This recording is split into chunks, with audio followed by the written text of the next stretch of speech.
relations and how you treat other people. Jimi Hendrix. It was in 1980. It was with John Lennon. It was the first interview that any of the Beatles had really given where they spoke honestly and openly about the subject of the Beatles and what it was really like. Because up until that time, they had been kind of protected by their public relations machine. All you knew is that these were happy for mop tops. Although you saw that their hair was getting longer and they were wearing mustaches. So you senior looking, you knew they were more than just a level of four mop tops. So I had been forming a friendship with John over a period of years. We'd speak on the phone, him and me and Yoko, every week. Right.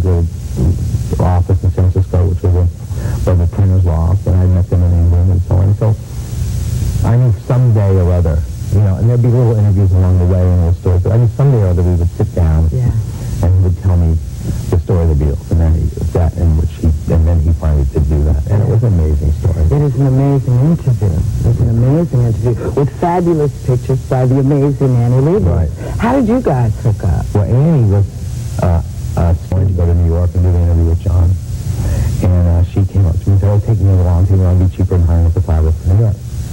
So I took her along. That was her first big assignment. It was a beautiful cover of Rolling Stone with him staring right at you, and she called the working class hero after one of his songs.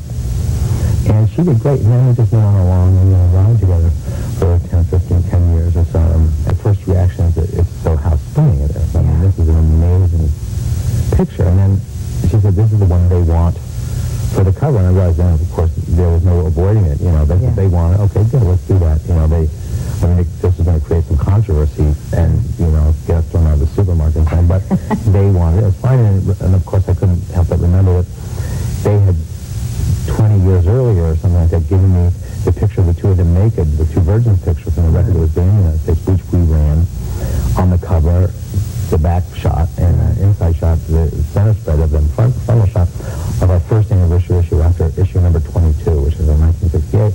And it was one of those things that first gave Rolling Stone its boost, and throughout it was clear Rolling Stone, and sort of the Lennons had always backed it and given us stuff and helped us along. And so I thought Jesse reminded me of that, and of course we would run it. It was so provocative and it was so great. So I remember that first one when we printed the first John Lennon and Yoko on a nude. We got our first story from our first coverage on the press in the San Francisco Chronicle, and the headline was "Nude Beatle Perils SF." It was great. We got for the next issue I wrote a little letter from the editor, so saying, our experiences with having done this, and I've done a brush with him. I said, the lesson of all this is print a famous foreskin and the world will be a path to your door.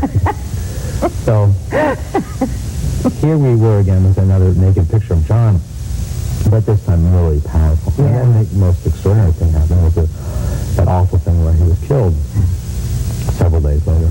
And then we took a second look at that picture, and we knew that we were going to do the whole issue about John. And what happened, that was so clearly the cover of him, even more because it looked like he was preparing to die. Yeah. And it means that he was curling up in that return to the womb feel kind of pose. And it was just, so it's the most profound and provocative image I think we've ever had on the cover of Rolling Stone.